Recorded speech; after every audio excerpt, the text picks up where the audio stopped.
Hi guys, good morning. അതായത് നിലാവിനെ പ്രണയിച്ചവരുടെ എപ്പിസോഡാണ്. കുറച്ച് ശബ്ദ കൊല്ലാതെ കേൾക്കും. കുട്ടികൾ എഴുന്നേറ്റ് കഴിഞ്ഞു. അപ്പോൾ അതിനു മുമ്പ് എനിക്ക് വീഡിയോ ചെയ്യാൻ പറ്റില്ല.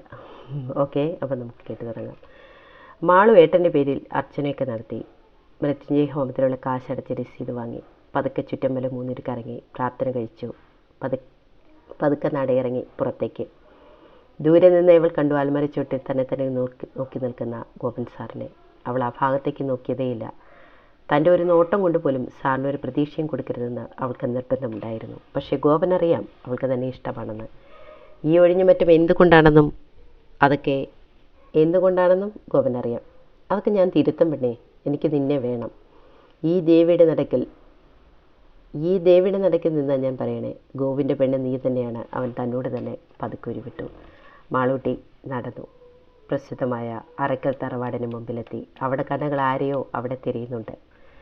മാളൂട്ടിയെ വിളി കേട്ടതും അവിടെ ചുണ്ടിലൊരു പുഞ്ചിരി വിടർന്നു.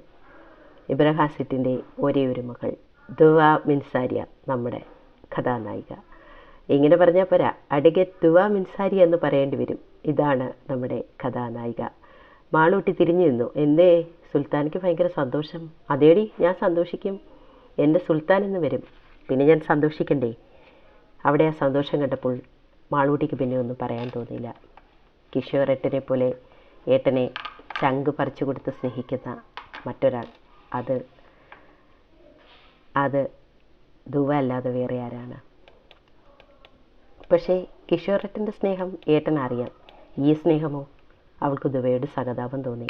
ഈ പെണ്ണിനെ എങ്ങനെയാണാവോ ഏട്ടൻ്റെ ക്രയത്തിൽ കയറിപ്പറ്റാൻ പോകുന്നത്? അവൾക്ക് തല പിരിക്കുന്നത് പോലെ തോന്നി. എന്ത് കുന്തെങ്കിലും ആകട്ടെ, അവൾ തലകുടഞ്ഞു. അപ്പോഴേ എൻ്റെ സുൽത്താനക്കുട്ടി, ഞാൻ പോണു.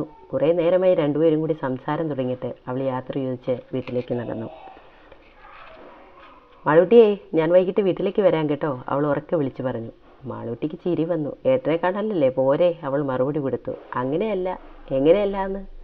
നീ ഒന്ന് പോയേ, അവൾ തിരിഞ്ഞ് അവൾക്ക് നേരെ കണ്ടുരുട്ടി. എന്നാൽ ഓക്കെ, ശരി, വൈകിട്ട് നമുക്ക് കാണാം. മാളൂട്ടി വീട്ടിലെത്തി. അമ്മ എവിടെ? ഒരനക്കവുമില്ല. അമ്മേ, അവൾ ഉറക്കെ വിളിച്ചു. പാർവതി ഓർമ്മകളിൽ നിന്ന് പെട്ടെന്നുണ്ടായിരുന്നു. ആഹാ, എൻ്റെ പാറുക്കുട്ടി ഇപ്പോഴും കരയുകയാണോ?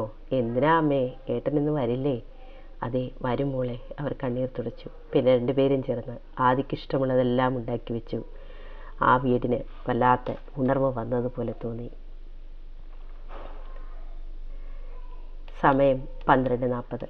പൊടി പറത്തിക്കൊണ്ടൊരു വെള്ള ഇന്നോവക്കാർ പടിക്കൽ കൊണ്ടു നിർത്തി. ആ കാറിന് മുമ്പിൽ ഒരു ബോർഡ് കാണാം. Assistant collector Kishore Varma. അതെ, ആദിയുടെ സ്വന്തം കിഷോർ. ബാക്ക് സീറ്റിൽ നിന്ന് രണ്ടുപേരും പുറത്തിറങ്ങി. ആദിയും കിഷോറും. പാർവതി ഓടിയെത്തി തൻ്റെ രണ്ട് മക്കളെയും കാണാൻ. കാരണം എന്നെങ്കിലും ആദിയും കൊണ്ടല്ലാതെ ഞാൻ ഈ പടി ചവിട്ടില്ല എന്ന് പറഞ്ഞ് ഇറങ്ങിപ്പോയവനാണ് കിഷോർ. ഇപ്പോഴാണ് വരുന്നത്. അമ്മേ, ഞാൻ കൊണ്ടുവന്നു അവനെ, എൻ്റെ ആദിയെ. പാർവതി രണ്ടുപേരെയും കെട്ടിപ്പിടിച്ച് കരഞ്ഞു. ഏട്ടാ, മാളൂട്ടി ഓടിയെത്തി. ഏട്ടൻ്റെ മണിക്കുട്ടി. രണ്ടുപേരും തിരിഞ്ഞ് ഒരേപോലെ അവളെ നോക്കി. അയ്യോടാ, ഏട്ടൻ മണിക്കുട്ടി അങ്ങ് സുന്ദരക്കുട്ടിയായാലോ വളർന്ന്. ഒന്ന് പോയേട്ടാ, അവൾ കണ്ണിമെച്ചിമാതെ രണ്ടുപേരെയും നോക്കി നിന്ന്. ആദിയും കിഷോറും തൻ്റെ പൊന്ന് ഏട്ടന്മാർ. Okay, by. അപ്പോൾ ബാക്കി നമുക്ക് നാളെ കേൾക്കാം. നിങ്ങൾ കേട്ട് സപ്പോർട്ട് ചെയ്ത് തുടങ്ങുമ്പോൾ നിങ്ങൾക്ക് മനസ്സിലാവും എത്ര നല്ല കഥയാണെന്ന്. ഒരുപാട് ഇഷ്ടപ്പെട്ട് ഞാനെഴുതിയ കഥയാണ്. Okay, by.